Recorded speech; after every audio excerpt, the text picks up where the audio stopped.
नमस्कार दोस्तों, स्वागत है आप सभी का ऑनलाइन एडोफर्स्ट यूट्यूब चैनल पर। इस वीडियो में हम बात कर रहे हैं एक बड़ी और लेटेस्ट अपडेट के बारे में जो कि संबंधित है यूपी टीजीटी बीजीटी नोटिफिकेशन के बारे में। 20,000 टीजीटी बीजीटी नए विज्ञापन को लेकर पुरानी नियमावली से जारी को लेकर लगी मोहर के बारे में। साथ ही साथ अगर बात की जाए पुरानी नियमावली से टीजीटी बीजीटी परीक्षा को लेकर 10 लाख से ज्यादा छात्रों को फायदे के बारे में और इस मामले पर पूरी डिटेल में जानकारी को लेकर चैनल को सब्सक्राइब करके बेल आइकन को दबा लें, वीडियो को लाइक कर दें जिससे कि आपको रियल ऑथेंटिक जानकारियों का नोटिफिकेशन ऑनलाइन एडोफर्स्ट यूट्यूब चैनल के माध्यम से मिलते रहें। सीधे शुरुआत करते हैं मुद्दे की और बड़ी अपडेट के साथ जो कि संबंधित है यूपी टीजीटी बीजीटी को लेकर नोटिफिकेशन के बारे में। जैसा कि दोस्तों आप जानते हैं टीजीटी बीजीटी भर्तियों के साथ साथ उत्तर प्रदेश शिक्षा सेवा चयन आयोग के माध्यम से आने वाली तमाम वैकेंसीज को लेकर कहीं न कहीं जो मामला है वो अटका हुआ था। किसी भर्ती के अंदर योग्यता को लेकर सवाल थे तो किसी भर्ती के अंदर उस भर्ती से संबंधित अगर बात की जाए जो भर्ती की प्रक्रिया है उसमें मेरिट कैसे बननी है, किस तरीके से होनी है। इसके अलावा और भी बहुत सारे ऐसे विवाद थे आरक्षण को लेकर जिसमें पदों की संख्या को लेकर बार बार मामला फंस रहा था। लेकिन सबसे ज़्यादा जो मामला गंभीर था वो था आप सभी के लिए टीजीटी और पीजीटी को लेकर, जो कि टीजीटी पीजीटी भर्ती परीक्षा के अंदर पुरानी नियमावली और नई नियमावली को लेकर जो पेच है फंस गया था। बहुत सारे ऐसे अभ्यर्थी थे जो लगातार उत्तर प्रदेश शिक्षा सेवा चयन आयोग से लेकर शिक्षा निदेशालय तक अपनी मांगों को लेकर लगातार धरना प्रदर्शन कर रहे थे, ज्ञापन दे रहे थे।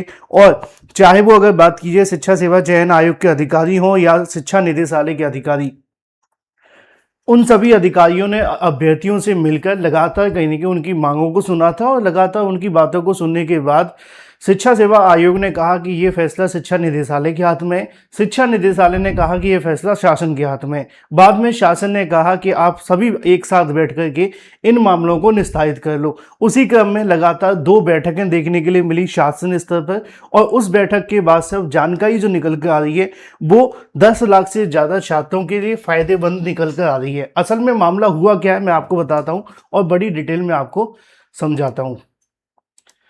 उससे पहले एक छोटी सी जानकारी मैं आपको दे दूं। देखो, नेगेटिव मार्किंग और जीके जीएस तो आपका रहेगा, वो कहीं जाने वाला नहीं है। अगर आप ये सोचें कि नई नियमावली पुरानी नियमावली में ये नहीं है तो ये तो होगा, क्योंकि ये आयोग का अधिकार है चयन प्रक्रिया में बदलाव करना, वो कर सकते हैं। अब इसको लेकर आपको तैयारी शुरू कर देनी है। मैं आपको पहले ही बता दूं, अगर आप टीजीटी पीजीटी जीके जीएस के लिए बहुत सारी चीज़ों को लेकर परेशान हैं, क्या पढ़ें कहाँ से पढ़ें, तो कुछ भी करने की आपको आवश्यकता नहीं है। जो आपको दिया जा रहा है बस आप उसको पढ़ लीजिए। 30 में से 30 क्वेश्चन बड़ी आसानी से आप सॉल्व कर लेंगे, क्योंकि इससे बाहर कोई जीके जीएस नहीं आएगा। उसकी वजह है 50,000 वन लाइनर क्वेश्चन जो हम आपको देने वाले हैं वो आपके एग्जाम के लिए मोस्ट इंपॉर्टेंट और मोस्ट एक्सपेक्टेड क्वेश्चन भी है।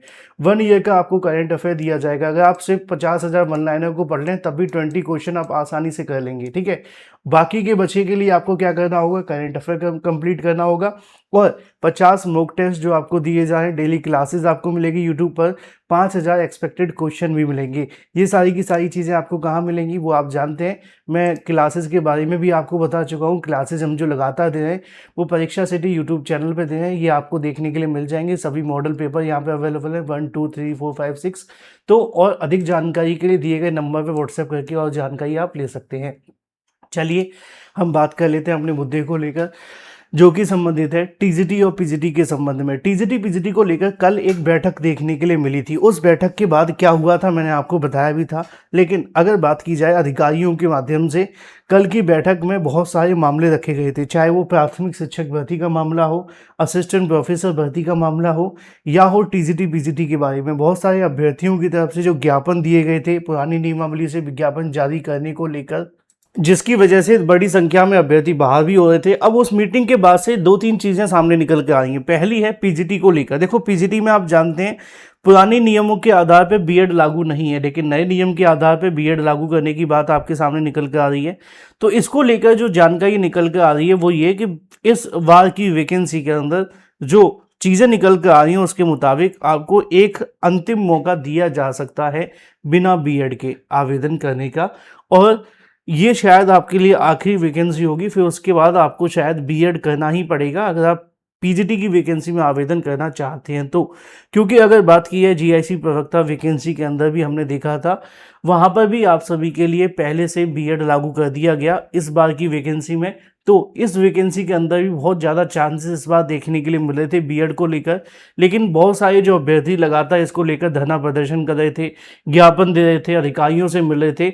जब मैंने आज उन अभ्यर्थियों से बात की कल की मीटिंग के बारे में, तो उन्होंने बताया कि उन्होंने भी अधिकारियों से बात की है। उनका ऐसा कहना है कि इस बार की वैकेंसी के अंदर पुरानी नियमावली लागू की जा सकती है। 100% कब फाइनल होगा आप जानते हैं, जब आपके लिए ऑफिशियल नोटिफिकेशन जारी कर दिया जाएगा, चाहे फिर वो शासन की तरफ से हो या फिर अगर बात की जाए विज्ञापन के माध्यम से। लेकिन अभी जो वर्तमान में चीज़ें निकल कर आ रही हैं, जो अभ्यर्थी लगातार धरना प्रदर्शन कर रहे हैं, लगातार शिक्षा निदेशालय जा रहे हैं, आयोग के सामने जाकर के ज्ञापन दे रहे हैं, उन अभ्यर्थियों से जब वार्ता की गई तो ये जानकारी निकल कर सामने आई है कि इस बार की वैकेंसी में हो सकता है कि पुरानी नियमावली को लेकर आप सभी के सामने जो विज्ञापन है वो जारी कर दिया जाए। कई अभ्यर्थियों ने तो ऐसा तक दावा किया है इस मामले पर, उनका कहना है कि कल हुई बैठक के अंदर काफ़ी हद तक जो रास्ता है वो पुरानी नियमावली का साफ हो गया है और अभ्यर्थियों के हक में चीज़ें जाती हैं तो विज्ञापन भी पुरानी नियमावली के आधार पर देखने के लिए मिल सकता है पूरे तरीके से। लेकिन जो अभ्यर्थी, अगर बात की जाए बीएड नहीं है पीजीटी वाले, या जो अभ्यर्थी प्राविधिक कला वाले हैं, या अगर बात की जाए कुछ अभ्यर्थी ऐसे हैं जिनका कोई कॉम्बिनेशन नहीं बना है, जैसे कि हिंदी के अंदर संस्कृत की वजह से एसएसटी में एकल विषय वाले बहुत सारे ऐसे अभ्यर्थी हैं, या अगर बात की जाए कुछ और भी अभ्यर्थी हैं जिन्होंने बाद में किसी न किसी तरीके कॉम्बिनेशन बनाने के लिए कर तो लिया है लेकिन फिर भी नहीं बन पा रहा है। तो जो चीज़ें निकल कर आ रही हैं वो यही है कि हो सकता है कि इस बार की लास्ट ये पीजीटी की ऐसी वैकेंसी होगी जिसमें या टीजीटी की ऐसी वैकेंसी होगी जिसमें पुराने नियमों के आधार पर इस भर्ती को करा दिया जाए। और बहुत सारे मैंने आज अभ्यर्थियों से बात की जो लगातार आंदोलन कर रहे थे, लगातार अपनी मांगों को लेकर शासन के पास जा रहे थे, तो उन अभ्यर्थियों से जो चीज़ें निकलकर सामने आई हैं वो अभी तक तो यही है कि हाँ, पुरानी नियमावली के आधार पर भर्ती का विज्ञापन जारी करने को लेकर सहमति बन रही है।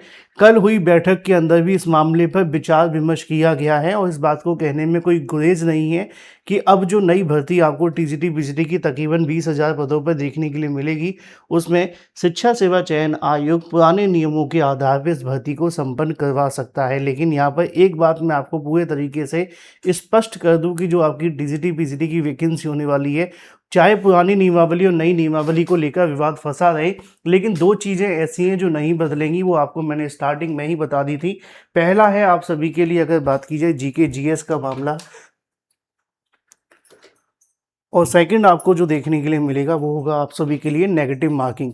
नेगेटिव मार्किंग और जीके जीएस जो है पूरे तरीके से कंटिन्यू रहेगा, उसमें किसी प्रकार का कोई भी बदलाव आपको देखने के लिए नहीं मिलने वाला है। तो इसके आधार पर ही आप सभी की वैकेंसी कंप्लीट होगी। अभ्यर्थियों से मिली जानकारी के अनुसार उनका तो कहना है कि 10 लाख से ज़्यादा अभ्यर्थियों को फ़ायदा होने वाला है, क्योंकि इस मामले पर सहमति बन गई है। लेकिन जब तक फाइनली जारी नहीं हो जाता तब तक कुछ भी कहना संभव नहीं है। फिलहाल इस वीडियो में इतना ही। Thank you for watching this video.